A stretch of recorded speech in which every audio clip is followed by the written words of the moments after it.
On today's show, we have our guest, David Goel, and we're going to be talking a bit about overcoming black and white thinking. And how can black and white thinking negatively affect one's life day to day and also affect one's religious life? How do we overcome black and white thinking, and how does it how does it stop one from progressing spiritually in one's life? David Goel? It's such an interesting question, Vladimir. First of all, black and white thinking isn't thinking.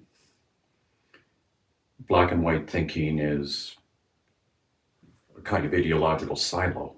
Mm-hmm. You've made up your mind. You are certain about something. And the opposite of certainty, of course, is wonder. And real thinking occurs when we wonder about something and begin to inquire and try and understand. So, where does it come from? Well, part of me is inclined to think that the deepest part of this problem, I think, is actually, I think it's actually a kind of mental illness. When one's mind, when you're incapable of holding two things together at the same time, you're incapable of seeing subtlety, you're incapable of understanding that there's something here that I don't necessarily understand fully. So I want to be secure, I want to be certain. So I hive off into a silo of certainty. My sense is that this is a profound spiritual disease. And the opposite of this kind of ideological thinking, and I'll come back to that in a minute, the opposite of that kind of ideological thinking is really a much deeper religious way of thinking, a much deeper theological way of thinking.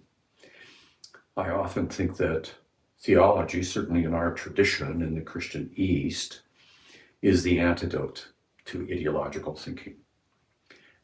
Now, ideological thinking, or aligning yourself with a particular ideology and then seeing the world through that prism, is understandable. I mean, most ideologies actually grow out of some kind of fear, or even sometimes a trauma, which forces one into thinking that way because you find everything else threatening.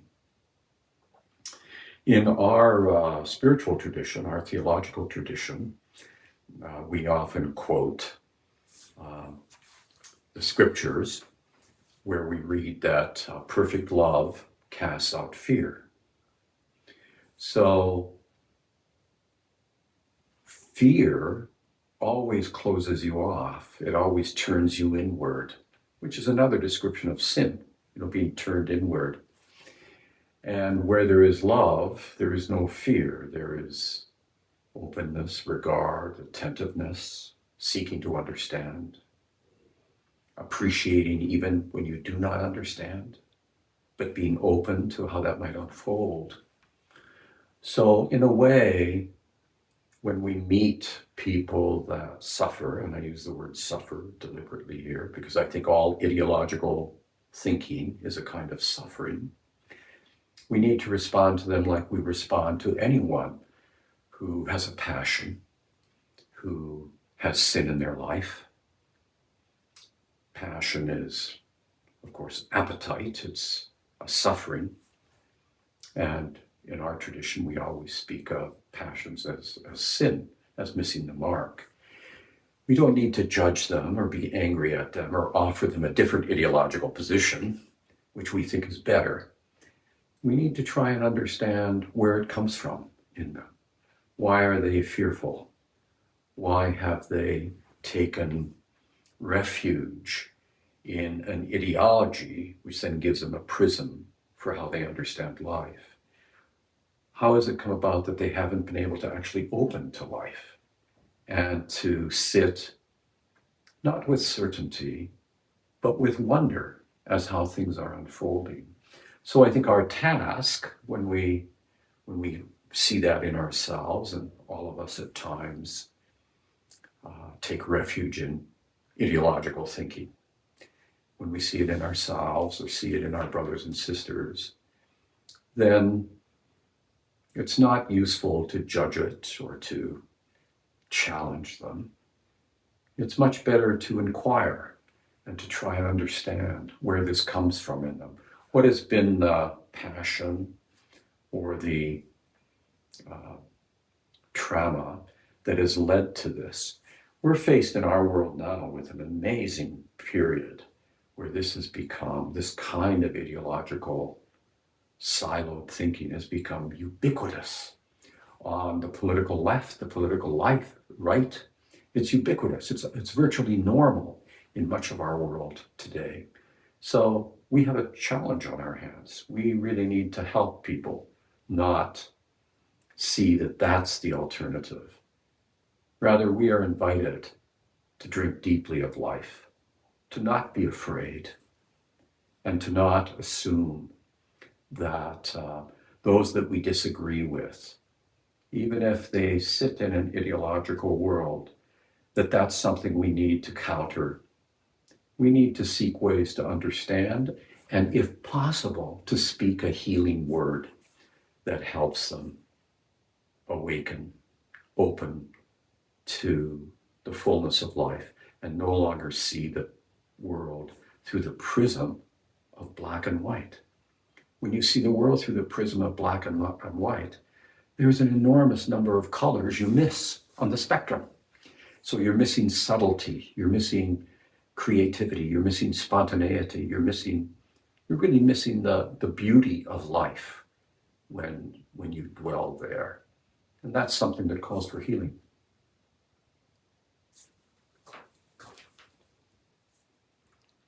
So Vladimir, there's some people that I know you've been thinking about and you've done some research on, and you've been wondering about them because they lived unusual lives. They had what many would consider particular kinds of perspectives. And you were wondering if that these people don't really fit in a kind of black and white ideological siloed world. So one of them I know you did some work on is Dr. Berry. Yep. Tell us about Dr. Berry. Well, it's quite interesting. It's actually a her, believe it or not. Dr. James Berry. Dr. James Berry, Mm-hmm. real name Margaret Ann Buckley, performed the first successful C-section. Mm. But this woman is very interesting. She actually lied about her gender, cross-dressed, and actually entered into the British military as a doctor. She was born in 1789 and died in 1865. So, being a cross-dresser, would she be left-wing? But she owned a black slave. She was a slave owner. Yeah, of course. So, period. Okay, so is that right-wing? Mm-hmm. Okay. Yeah, you highlight something there, both with the gender shift, Mm-hmm. as well as the fact that she makes this advance Mm-hmm. in medicine, but she also owns slaves. Yes. So that illustrates what you're getting at with this, that in fact sometimes we think of particular kinds of sensibilities or ways of being in the world as being right wing or left wing politically. Around the issue of gender, given her period, I suspect she did this. Many English women did this. George Eliot, great English writer, was of course not George. She was a woman.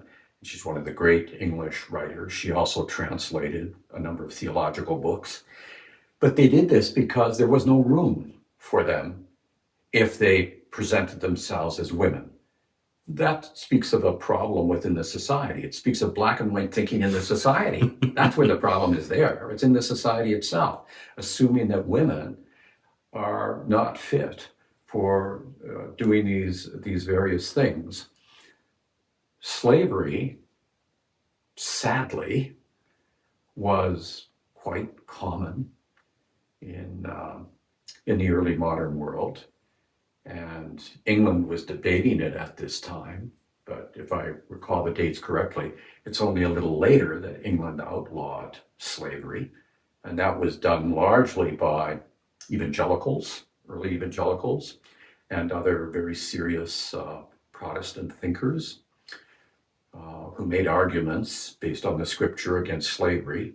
And they argued against bishops in the Anglican Church who made arguments for slavery based on the Bible.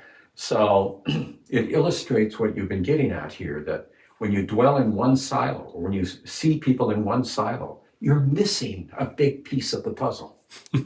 Yeah. Who else have you been thinking about? Cyrus the Great. He lived in 530 BC, and he was known to be a great monarch. And apparently he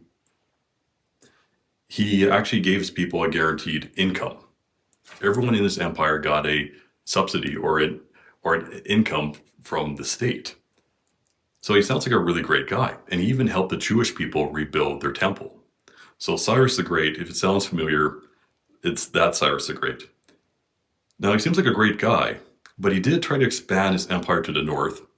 And he fought Queen Tomiris. I mean, reading that right? Mm-hmm. And he was killed by her. Mm-hmm. So he picked a fight with a woman and died.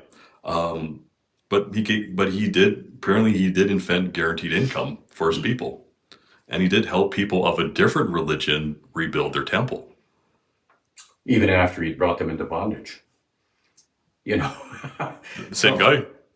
Yeah, after they'd been brought into bondage in the empire. So it's another really good example that in the political sphere, in the sphere of rulers, we often forget that anybody who's engaged in politics, absolutely anybody who's engaged in politics, is engaged in the art of the possible. Mm-hmm. They're engaged in privileging their sense of what the good is, or they're engaged in whatever their selfishness is. Mm-hmm. Politics is never, and I say never, about righteousness. It's never about doing things perfectly. It's kind of like being a parent. One of the lovely things about being a parent is you learn from your children you can never do it perfectly. Mm-hmm. And so this is part of the spiritual development of parents. But it's clearly true in politics as well. Politics is about making decisions. They're going to be made on party preoccupations or the preoccupations of the emperor and what the strategic advantages are. And sometimes there's altruism in it. So Cyrus is honored by the ancient Hebrew people because he did help at one point. So we always have to remember that in the public sphere, the possibilities of doing some things that are good are there. Sometimes it will be acted on, other times it will not be acted on. But politics is particularly a particular space in which it's very common for there to be ideological thinking and one-dimensional thinking. That's why in our liturgical tradition, we always pray for, nowadays here in Canada, for the king and his government. And what do we say?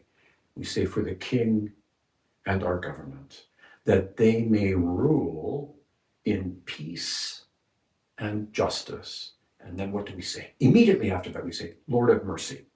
That is, anoint them with the oil of gladness, so that at least sometimes there's justice, and most times there's peace.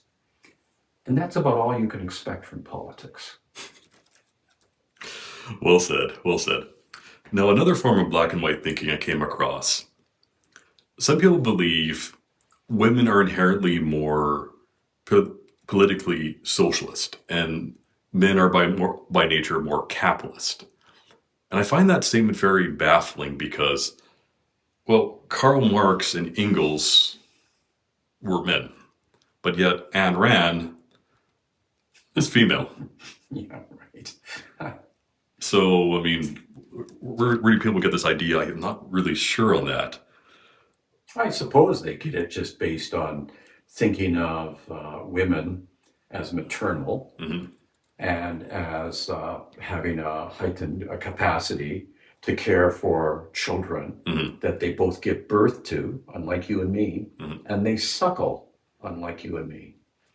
Uh, there's an interesting insight in our religious tradition and in the biblical revelation as it's understood by it.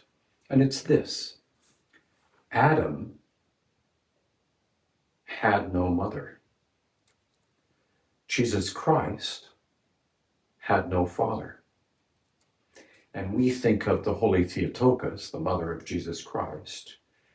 We think of her and honor her because she said yes with her whole being to uh, God's address, which was that you will bear a son and call his name Emmanuel, God with us. So it's not surprising that I suppose some of that thinking comes about, but what your illustration is a charming one, but it's not the only. I mean, there are many like this.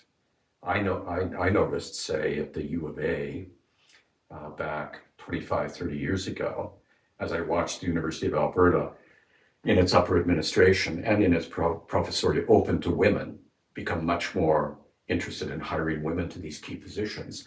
The women that got into many of the key administrative positions were certainly as self-interested and as egotistical and as mean as, Hmm. as some of the men in those positions. But that's going to happen as people are trying to get into it. You're going to choose people that have managed to mimic what the norm has been.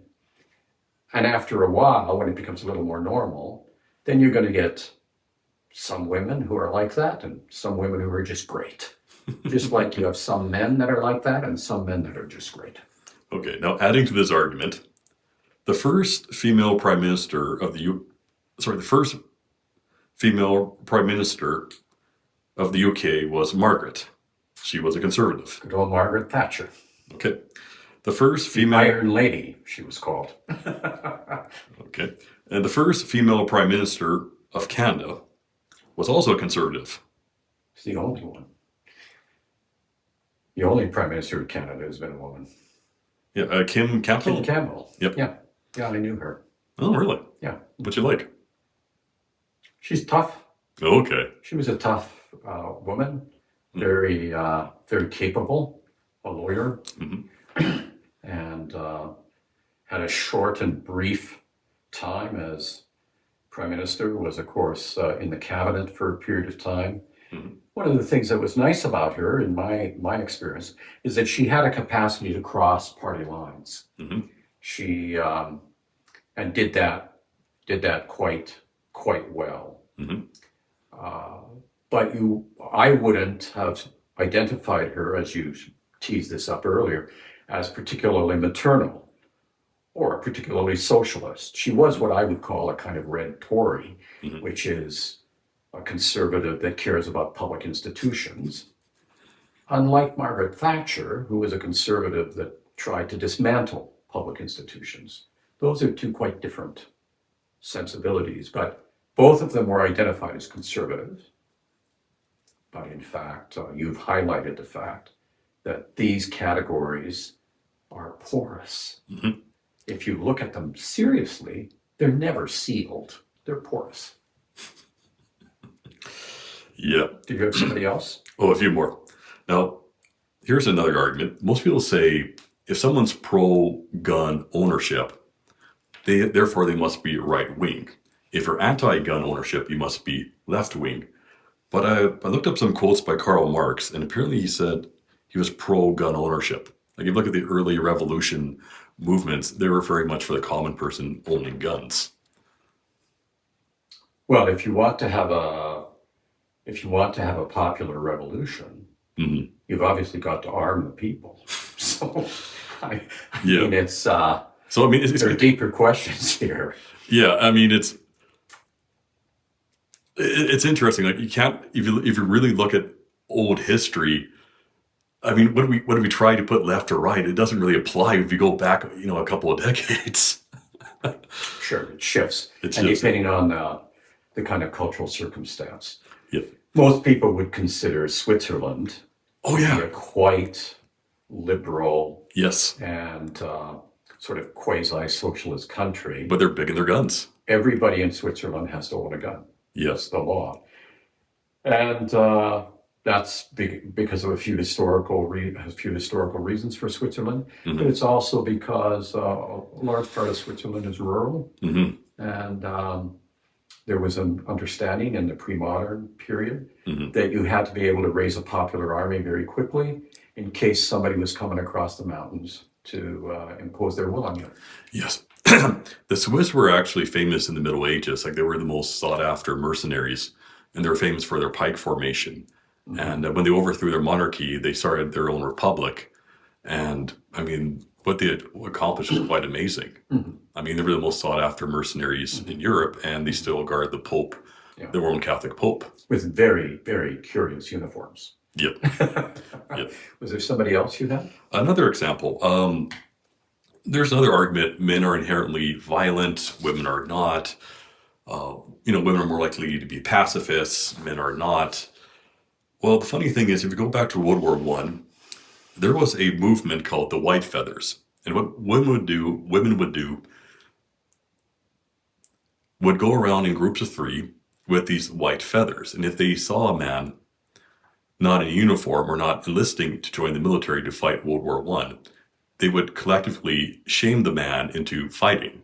They would stuff him with white feathers and use insults and whatnot, and they It's a would, chicken. yeah. The white feathers of the chicken. Yeah. And there's one example of women actually promoting war. So, I mean, the narrative, we wouldn't have war, if we switched to matriarchy versus patriarchy, we wouldn't have wars. But then again, women have in the past, on a large scale, encouraged men to fight. So that's just a history. That's something in history we need to look at, the white feather movement. Another famous scrapper in history, there was there was a famous woman fencer who was also a famous opera singer, Julie, born 1673 and died on 1707. She was a famous street brawler, scrapper, and fencer, and also opera singer, and she created quite a bit of havoc, but she was also very famous. And she was very fond of getting in street fights with men and actually singing opera songs where she would make these humiliating songs as she fought men. That's charming. And she had many lovers, both male and female, and she lived a very, very eccentric life. And so again, I mean, this idea is like, how do you put Julie in right wing or left wing category? Yeah, I know another one of the areas where you and I have talked previously about this a little bit. Mhm. Within our tradition, we have a category of saints. Yep. Dominant in Russia, but in other parts of the Mhm. Orthodox world, that are called holy fools. Yes, we talked about that. Yeah. And holy fools are a way within our tradition of reminding us that,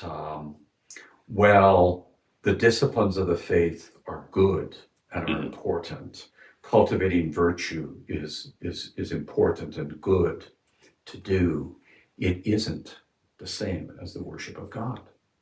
So we have within our tradition this lovely group of saints Mhm. that are constantly breaking down the barriers and crossing over the barriers. So in that sense, you would think Orthodox Christians would never suffer from black and white thinking, but you and I both know lots of them do. Yes. So I hope this video helps my viewers, and I hope these historical examples will, if one really thinks about it, I hope these historical examples that I've presented will help people overcome their black and white thinking and, like I say, just develop as a better human being, both in life and both in our faiths, and do some actual thinking. yeah. Thank you.